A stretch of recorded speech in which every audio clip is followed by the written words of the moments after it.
Swedish hospital got 600 doses. Calls went out on social media. KUOW reporter Esme Jimenez found out about it and headed to Swedish. It's almost 1 a.m. here at the Seattle University campus. Swedish hospital sent out a tweet that said that they needed people to come in for vaccinations. There was 588 doses, and they were asking for essential workers or elderly folks who were awake at this time of night into early Friday morning to appear for vaccination of the Moderna shot. There are lots more cars coming in and people coming in on foot as well. They were asking for essential workers or elderly folks. And apparently clinical workers, clinic workers said, okay, who's eligible? Are you 65 or older? Are you frontline healthcare worker, et cetera? But when they ran out of eligible people, they gave it to whomever because there was no sense wasting doses. Let's see, who among us on this show today are eligible for the COVID vaccine? Knute Berger, any reaction to this? Yeah, that's me, Bill. Yeah, I mean, I think it's great. I mean, they're obviously in an emergency situation. It's better to use the doses than not use the doses, let them go to waste.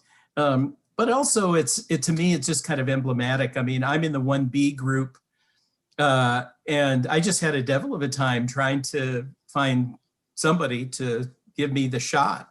I finally was able to schedule a vaccination. It'll be like a week from today or tomorrow.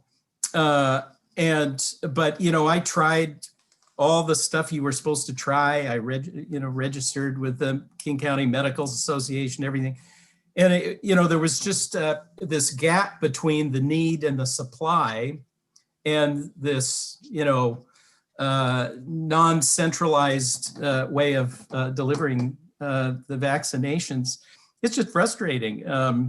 I'd get put on indefinite hold. I would go through a whole process, and then it would tell me at the end that their system was overwhelmed and they couldn't process it. I was trying to get an appointment through my healthcare provider, and between now and the end of March, the only one they offered me was one in Spokane, at a clinic in Spokane. Wow. Better get driving. Yeah, exactly.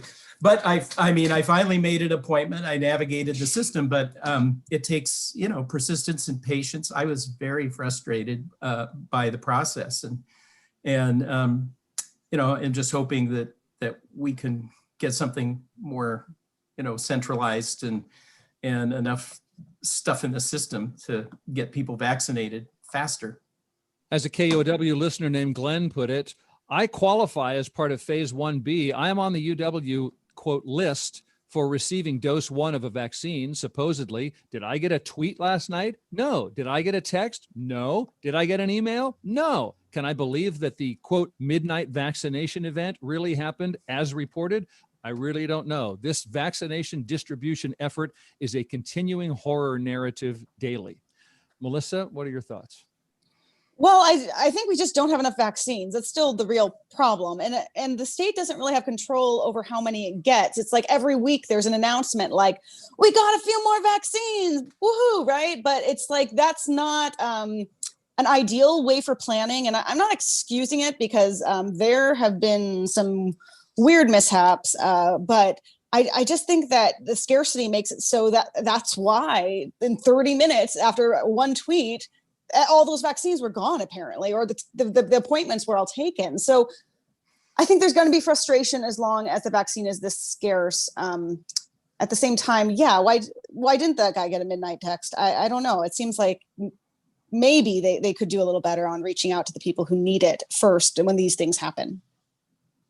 Yeah, it does seem like there needs to be some centralized, emergency availability alert system, whether it's just a list of Twitter accounts to follow. I mean, just today I'm thinking, oh, okay, it would be smart to start following every single major health provider on Twitter so that the next time they tweet out a sudden, extra abundance of supply at 1 a.m., which I hope I'm not on Twitter at 1 a.m., but if I am, then I'd know to go. But, that's not going to work for everyone. Like your listener who says he didn't get a tweet, which maybe he's a savvy Twitter user, or maybe that signals that he doesn't completely understand how Twitter works.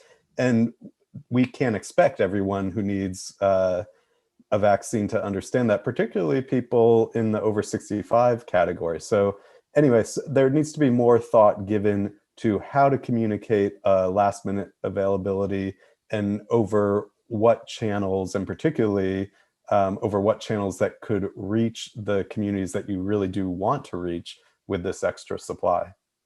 And I've been reading in the Seattle Times about some hospitals giving the vaccine to board members and donors. Providence Regional Medical Center in Everett, Evergreen Health in Kirkland, Overlake Medical Center.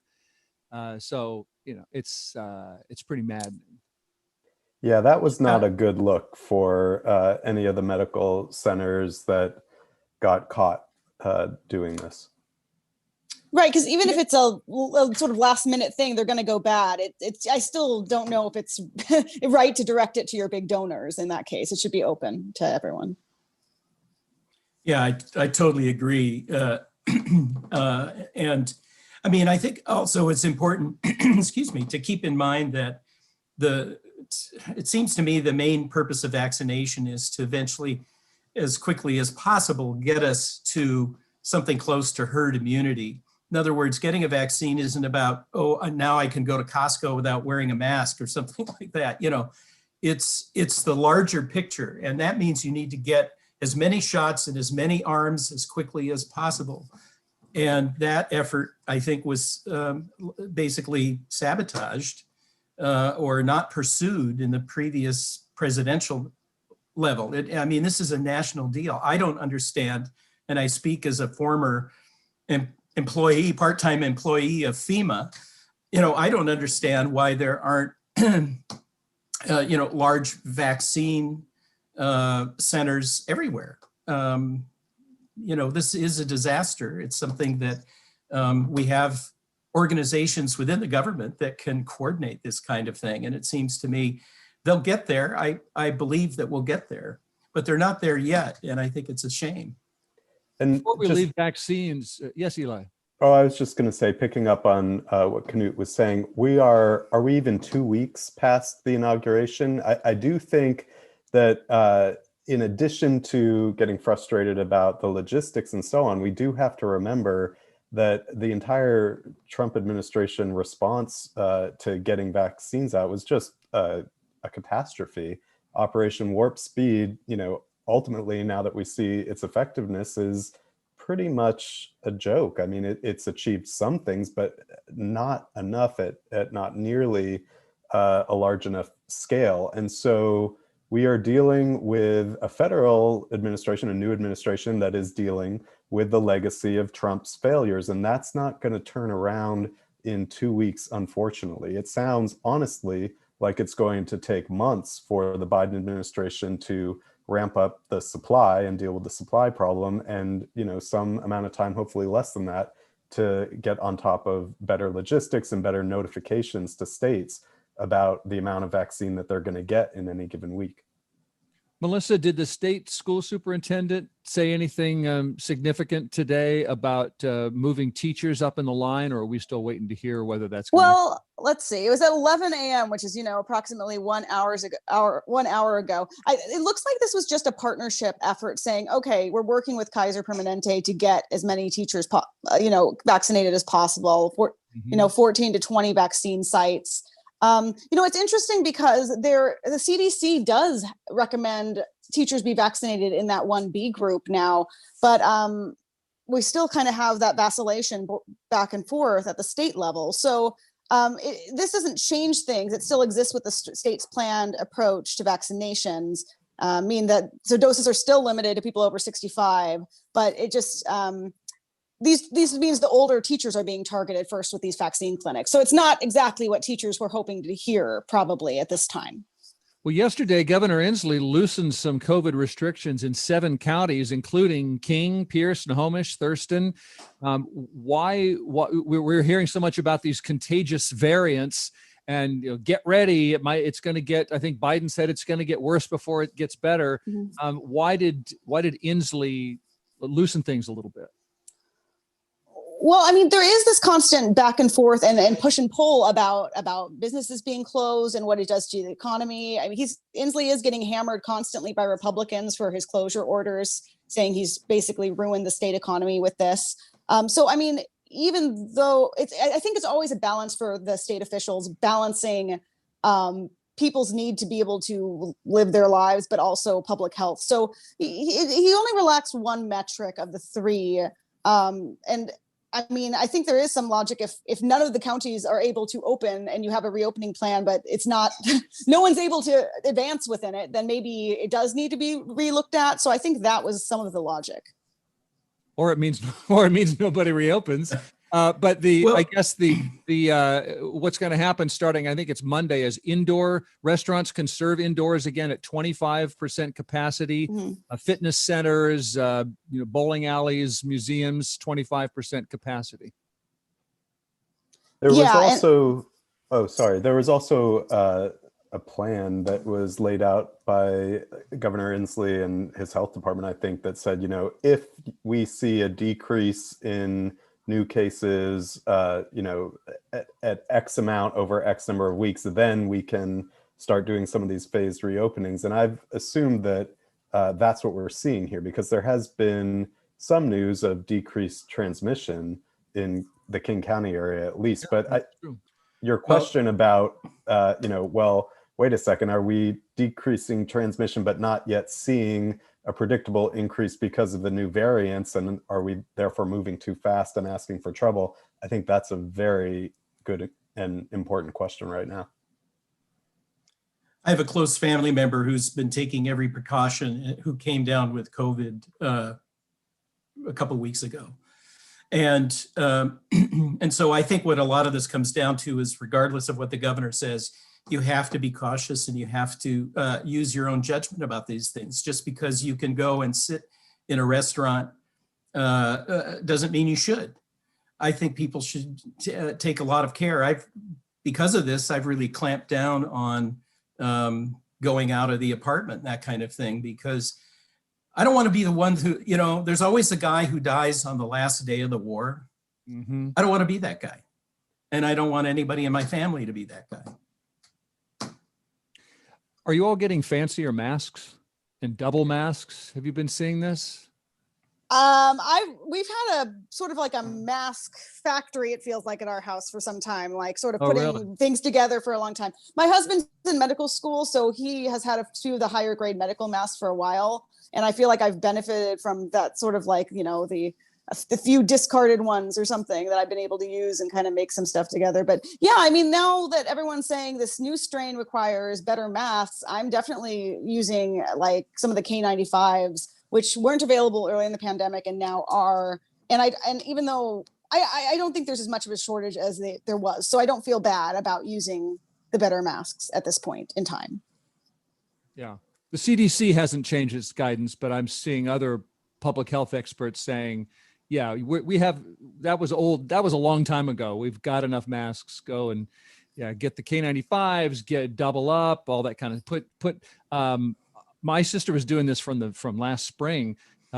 She told me to get either a coffee filter or a vacuum bag, and she made me a double fabric mask, and I slide the little filter in there, which I, by the way, just got lazy and stopped doing. Okay, let's leave COVID for now. Maybe we can convince anti-maskers that one mask is wimpy, but two masks is macho or something. But let's talk about some other news of the week, including I honestly never even heard of GameStop and barely understood short squeeze, but we're going to understand that and more of the week's news when we return in a moment. I still don't understand it, honestly.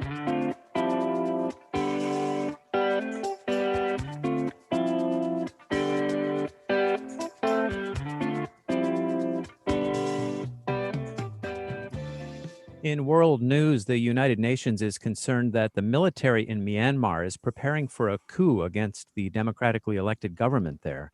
You'll hear about that today during BBC NewsHour, which begins at 1 p.m. Support for KUOW comes from Geico, offering car insurance as well as services for homeowners and renters through the Geico Insurance Agency. More at 1-800-947-AUTO. 45 degrees in Seattle. Partly sunny is the expectation for this afternoon, and then rain likely overnight and tomorrow. KUOW 94.9, Seattle's NPR news station. It's 12:23, and it's KUOW's Week in Review. You might be watching this at Facebook or YouTube right now. Maybe you're just listening to Knute Berger, the mossback from Crosscut and Crosscut political reporter Melissa Santos. Eli Sanders is also here. He writes the Wild West newsletter about the legal shootouts that could redefine rules for the internet. And that's where I want to go now, is like internet meets stock market. I was seeing earlier this week, I saw these headlines about a stock I had never heard of, and I ignored them. And then the updates kept coming on all the news sites. Something about the GameStop short squeeze. And I'm thinking, is this a stock scam that has infected my phone? And then my teenage daughter's looking at TikTok, where sea shanties are currently very popular. And there it is.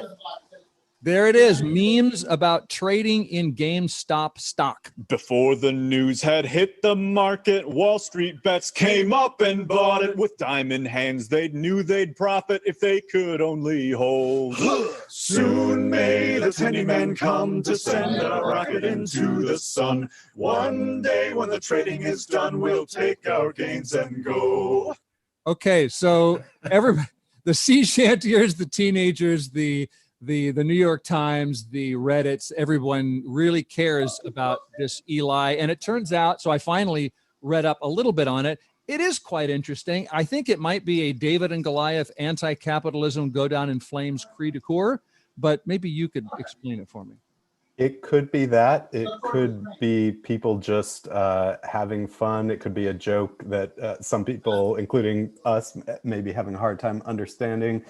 I think it's a lot of things at once, all stirred up in a big cauldron of a subreddit thread that has had a huge impact on the capital markets this week. And so the best way that I have understood what's going on, and it took me a couple days also, is to start by thinking about what a hedge fund is and what a hedge fund does, because hedge funds were the targets of the people in this subreddit thread, Wall Street Bets.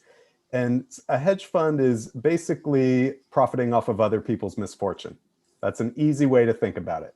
They are making a bet on Wall Street that you, if you're a company that they're targeting, will fail. And when you fail, they make money.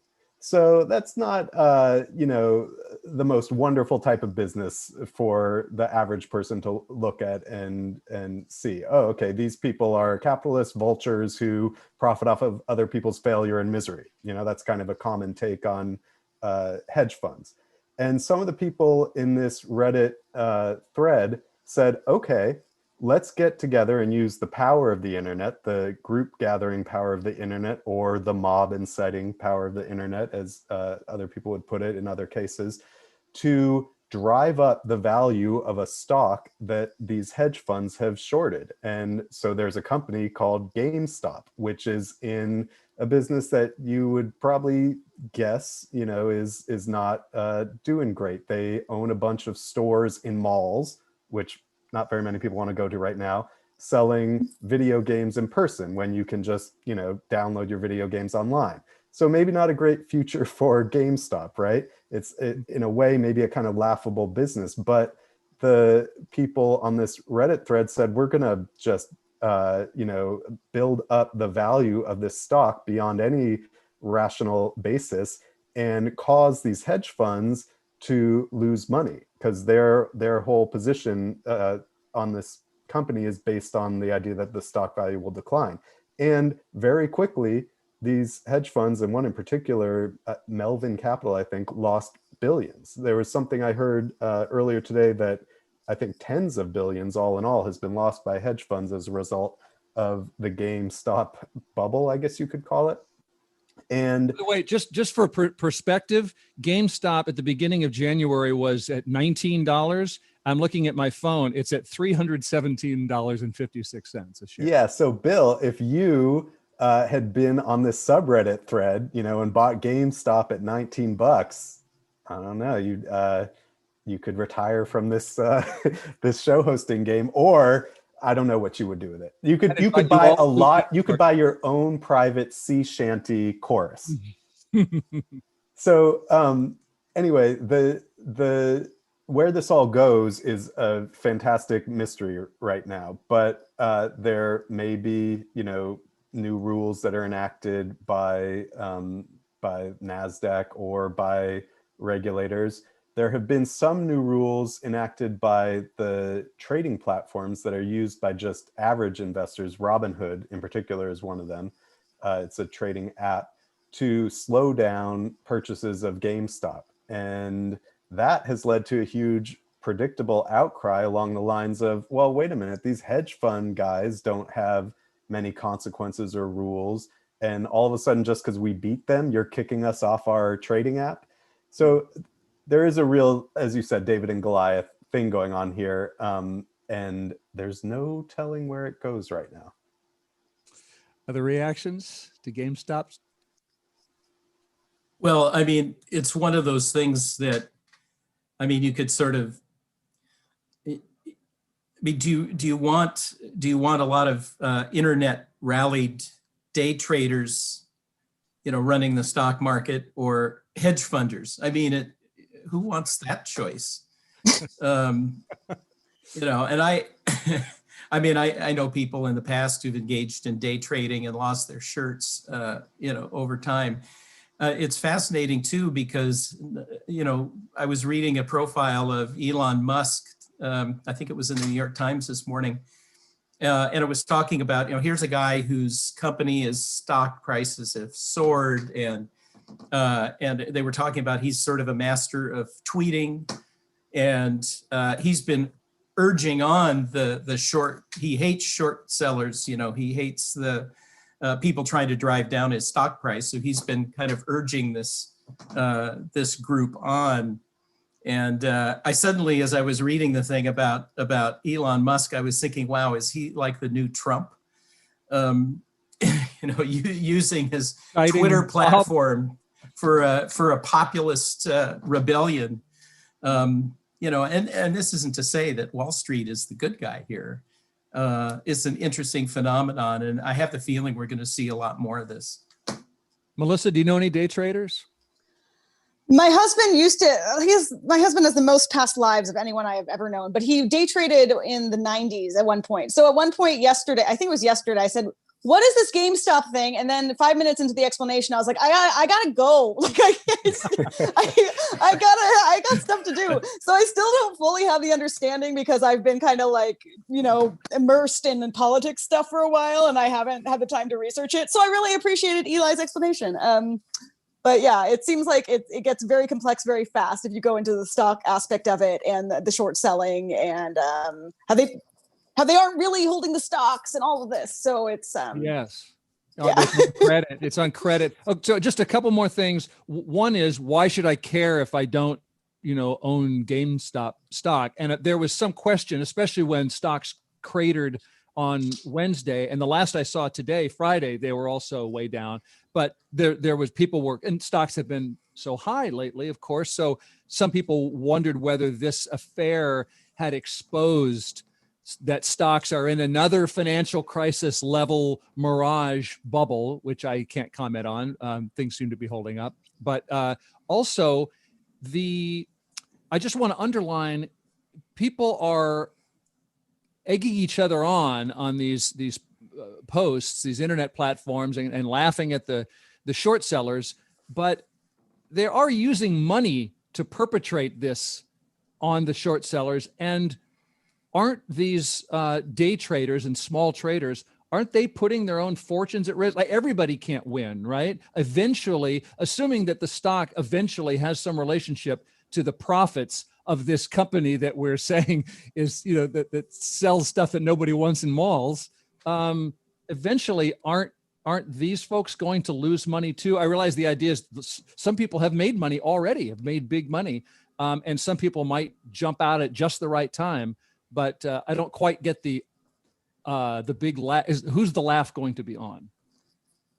It's risky, I think, for the day traders. I do understand that. It's risky business. That's what I know. No. It's possible that a lot of people in this thread and driving this rally don't know what's next. It could be analogous to the people who stormed the Capitol, and once they got inside, were like, "Oh wait, what do we do now?" That's exactly what I thought of. Really. And there have been some jokes on Twitter, or I don't know, nice turns of phrase, I guess, repurposing a phrase where they talk about this as storming the Capitol, as in capital markets. Yes. But also to your point, Bill, this can't go up with no consequence. So even if the subreddit won and all the hedge funds in America went under because of this, I mean, that's a fantastical scenario. But those losses are going to be felt somewhere in other parts of the market. And so there will be consequences from this. It's just a question of when and who's hurt most when the music stops. And then there's the broader question that Knute alluded to. Do you want stock values completely divorced from any reality or rational evaluation of a business's true value? That's what this has shown there's the potential for. It's not totally new. And these people are not the only people who have driven up a stock price, to their glee and advantage. But it shows the potential for a lot more of this in the future. Eli, I have one more question since we're on big companies and technology. I saw that some activist Amazon shareholders are calling on the company to be more responsible about hate speech and diversity, and Amazon's trying to get those proposals blocked. Why is that? They don't have to act on a shareholder proposal, but why are they trying to block it through the SEC? It is not entirely clear why. They give reasons to the SEC, but what the grand strategy is, we don't know. Amazon shareholder meetings, anyone who's been following them in Seattle over the last many years, they are sometimes a sort of loud forum in a way for protesters of the company's various policies to air grievances. You buy some shares and you're allowed into the shareholder meeting, and then you stand up and yell, "I object" about something. And my guess, we now have the key arena now called Climate Pledge Arena. I mean, that there might be a connection there, like the shareholder yelling can matter. Oh yeah, it absolutely can. And my guess is that, Amazon is trying to keep their meeting under control, essentially. Some of their arguments for blocking these shareholder proposals are, well, we're doing this through official channels, or we have another proposal that's going to be heard at the meeting, so this is redundant, things like that. But there's a very good question as to, well, why can't these be heard, especially if they will probably just fail at the meeting? Isn't that what the meeting is for? And one of the proposals relating to hate speech and offensive content is its timing is good in a way. Amazon is trying to block this proposal from being heard at the meeting, but Amazon just deplatformed Parler, the conservative extremist loved social media app, for hate speech and offensive content. And so clearly there's a concern even at the highest levels of Amazon about this phenomenon. The proposal is only asking for better policies. Why not give it a hearing? I need to pause this here because I want to make time for what the legislature is doing and more. We've got more news of the week to talk about with Eli Sanders and Knute Berger and Melissa Santos, and we're going to be right back.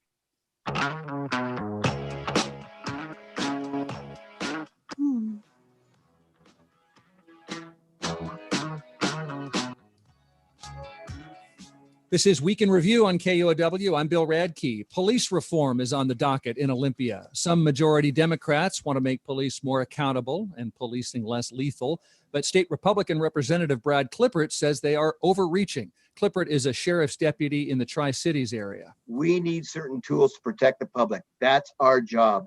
And when those citizens pick up a phone and call 911, they expect us to respond and to handle that situation.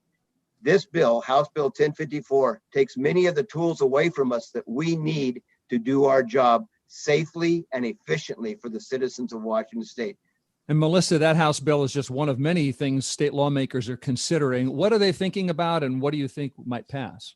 Well, that bill that Representative Clippert was just talking about, I think is one of the more likely ones to pass, certainly in some form. There's a lot of stuff thrown in there, but it basically is the one that bans chokeholds and neck restraints, says you can't sick a police dog on someone who's like on their knees or is, not resisting or who's already subdued. And it also, in its initial version at least, included some bans on use of military grade equipment or military surplus equipment. So that I think there is broad support for, not from all Republicans, as you heard there. What I think will be difficult, I was talking to a legislator yesterday who is working on a measure to basically make it so that if people violate this new bill, which is likely to pass, saying you can't use chokeholds, you can't use this stuff, that discipline would actually stay in place for them, because that's a bigger issue that's more broad and systemic.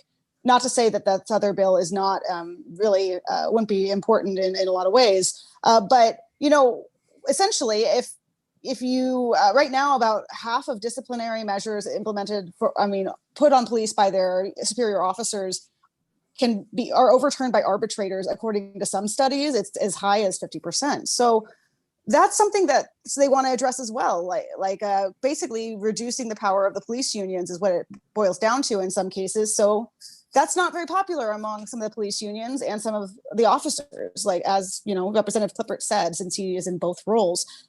And that's going to be harder. I think there's broad consensus that there needs to be more data collection on use of force, more state oversight. I would be shocked if we didn't create an office of police oversight that looks at these investigations independently of, in smaller departments.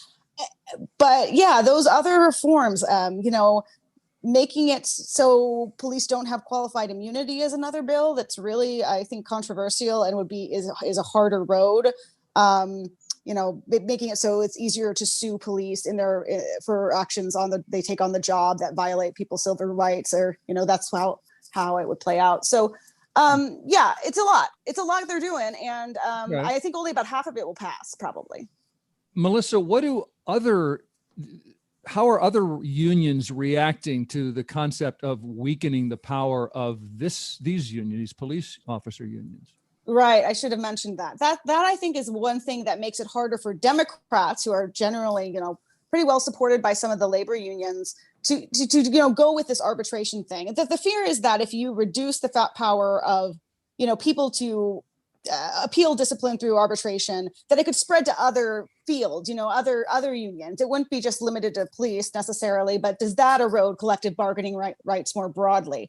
So that's something that really could stall a couple of those bills that seek to make it, make discipline stick and sort of take some things out of the hands of police unions.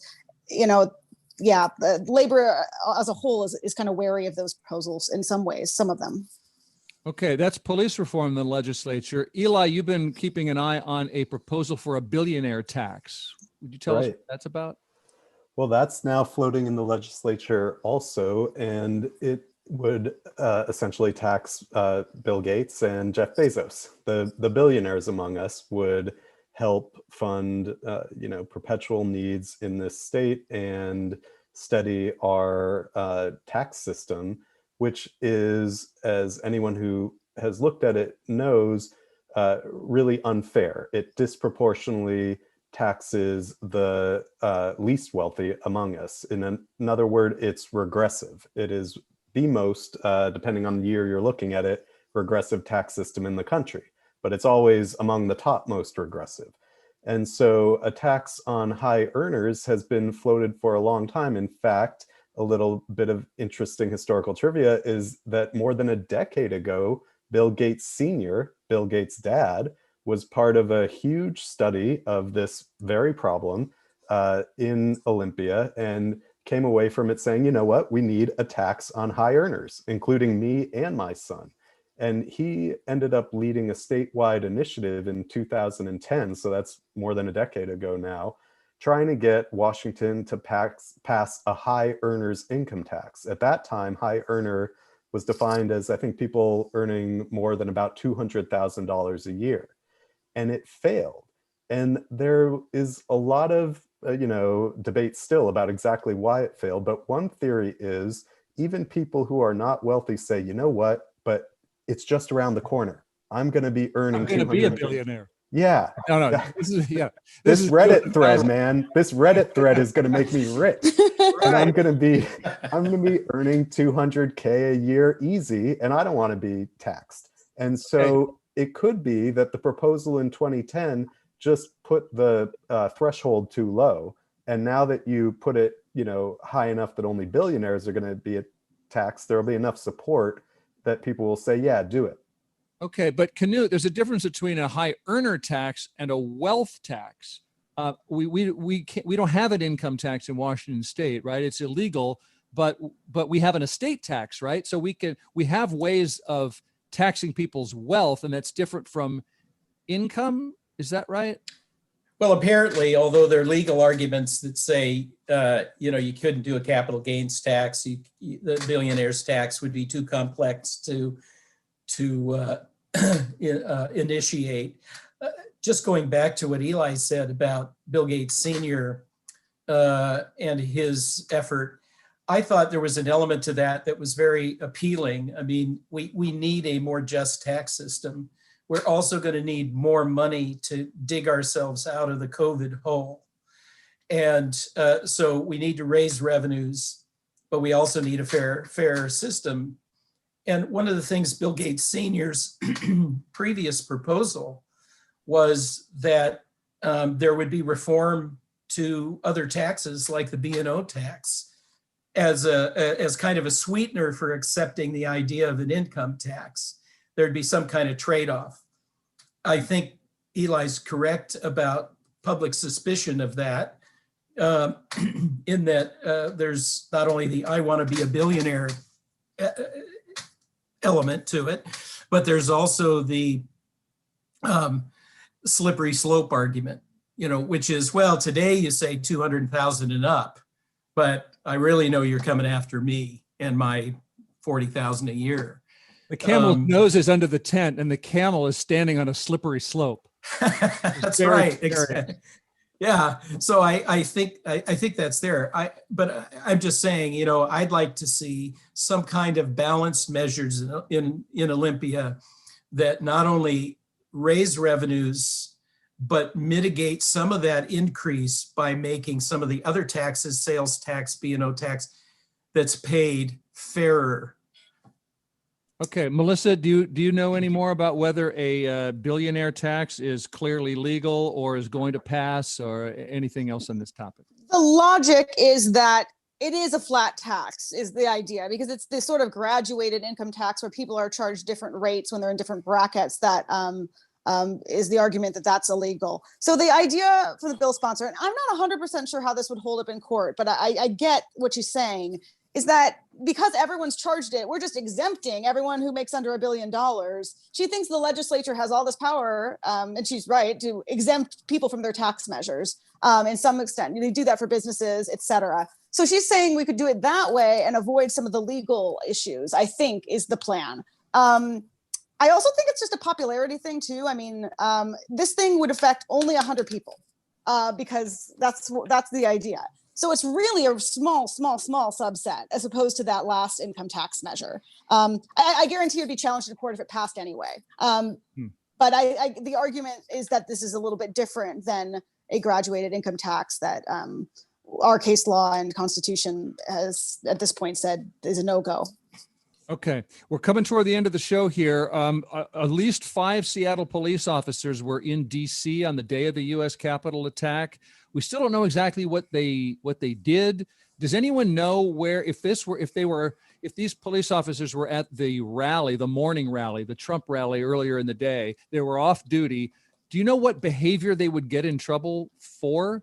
Would they be found to be within their free speech rights if they were chanting "Stop the Steal" or chanting "Make America Great Again"? Or does anybody know where? Are we just all waiting for an investigation, or does anyone have any suspicions where this goes? What I remember hearing from the police chief was that if they have engaged in unlawful behavior, they will be Yeah. terminated. That's clear.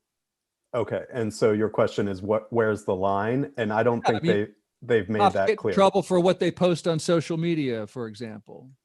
So yeah, okay. We don't know yet. And finally, on the topic of white supremacists, Knute, I saw you writing about our favorite colonizer, the famous, infamous missionary Marcus Whitman. Will you tell us what's going on there? Yeah, well, there's a brand new book out by Cassandra Tate called Unsettled Ground, and it's a new sort of in-depth history of Marcus and Narcissa Whitman, who were the first, white American settlers in what's now Washington State. But they're very early. They actually helped create what we call the Oregon Trail, and they set up a mission near Walla Walla. About a dozen men and Narcissa were killed in an attack by members of the KUOW tribe. And they became these kind of martyrs for white American settlement of the Northwest. And so Washington State, like all states, has two statues in Statuary Hall in the US Capitol. And one of those statues is the statue of Marcus Whitman that was put there in 1953. And there have been a lot of, sort of like with the Confederate statue controversy, there's been a lot of controversy over memorializing these sort of manifest destiny colonizers. Whitman College, has had some tumult about this, people splashing paint on a painting of Narcissa Whitman. So it's really interesting because a lot of mythology was kind of developed around these guys, and people are now sort of saying, well, gee, do we really want that representing us? So last session, Senator Reuben Carlisle proposed rethinking whether the Whitman statue was a good idea. I've heard, Melissa might know, but I don't believe it's been introduced, but I've heard some discussion about a bill that would replace the Whitman statue with one of Billy Frank, the tribal Nisqually fishing rights activist and a great statesperson. And I talked to Carlisle, and he said he really just thinks it's time for a conversation. He'd like to see maybe a commission that would travel the state and gather people's views on who ought to be represented in Statuary Hall. So it's just kind of an interesting historical issue. It's not just Southerners and their Confederate memorials that are. No, it's not. And of course, the other person who's represented in Statuary Hall is a Catholic nun, Mother Joseph, who established Indian schools and hospitals and that kind of thing. And I'm sure there are people that would love to question the appropriateness of that as well. So it's just all part of kind of relooking at our history in the new context of equality or racism, and what our true past is, as opposed to what some of the hagiography has suggested. Yeah, that's where my mind was going. I was connecting Capitol attack with Confederate memorials, connecting to Whitman statue, and that's where we are. Melissa, anything to add? Yes, I'm so glad I finally found this bill. This is what happens in the legislative session. I look at bills, and then I forget what number they are and stuff. But yeah, there is a bill. It's from Representative Lekenoff, who is one of the only members of the legislature right now who is a native. And it would replace the Marcus Whitman statue with one of Billy Frank Jr., just like Knute said. So I think that debate is advancing a little. I think it might have more heft now after the Black Lives Matter protests we've just seen compared to before, which is when sort of that discussion bill was introduced that Knute talked about. And it's actually scheduled to be voted out of a committee this year, which last year the study bill didn't even get that far, or 2 years ago, I guess, was when it was first introduced. So, I think we are seeing a little more movement on this and questioning whether we need to have different sort of people representing the diversity of our state sort of in our halls at this point.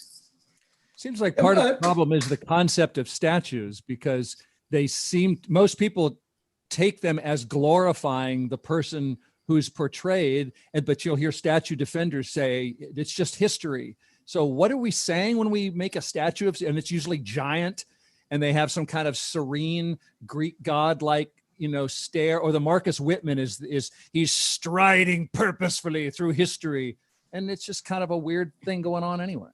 Well, as Tate points out, there's no picture of Marcus Whitman. That image of him is completely made up. He's wearing buckskin clothes, which Marcus Whitman probably would never have done. He considered them heathenish. And so it's a symbol. And you're right, statues, the art form itself is that kind of a thing. So my suggestion has been that when we decide to take down statues, and I think it's totally appropriate to replace them or take them down, depending on the arguments, I'd like to see some sort of, museum or pavilion where that's sort of the collection of lost statues, where you can go and see an exhibit of all the ones and with plaques that tell you who they are and why they were removed. Yeah, the history is still there. It's just the context is very different now. Yeah. Okay, we've got just like 5 minutes left in the show, and I always want to make time amid the mess that we end up talking about lately every week. I make time for wanting to know what's making you all smile. I saw something that happened in Oregon, but it could have happened here. A doctor and an ambulance crew were driving in a snowstorm from one vaccine clinic to another, and they had 6 COVID vaccine doses that were going to expire in 6 hours.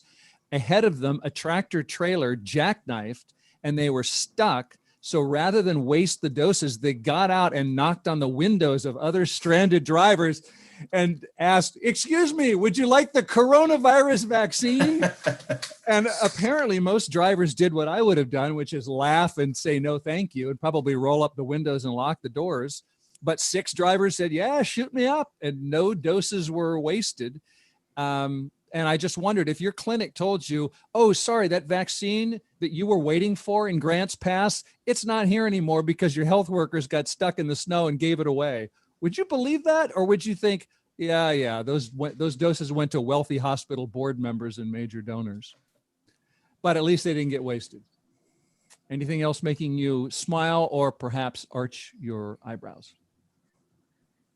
I have some breaking news from the plant kingdom, Bill. Oh, the crocuses are coming up. And if you've been, trying to get through this long, dark COVID winter, seeing them pop up and get ready to bloom is nice. Likewise with the daffodils. So if you are bummed about not, getting in line fast enough for a vaccine, or just the dark and the mismanagement of the COVID response, take a little walk around, look for a spot that gets a lot of sun, and you will find at least those 2 flowers starting to peek up from the soil in Seattle. Nice. Can tulips be far behind? No, they are not far behind. In fact, in my yard, some of them are starting to poke up their, stems already. I love how the calm voice Eli has when he talks about plants. It's really good. That's nice. Yeah. This settles out. I kind of living my life in a total panic mode, it feels like, all the time, because I don't really know how to cover the legislature remotely. And I also am really bad with Zoom. And when I schedule interviews, it's like, can we just use the phone? Because I'm really, really bad at it. But my point is with this, my son's daycare, because I ended up sending him to daycare after much back and forth. They send pictures of him now. It's like we're super advanced with our daycare systems, maybe not our vaccine distribution, but they send like 40 pictures of him a day. And it really helps when I'm like having trouble connecting on a Zoom or something, to be like, okay, there's other stuff outside of this. It's okay.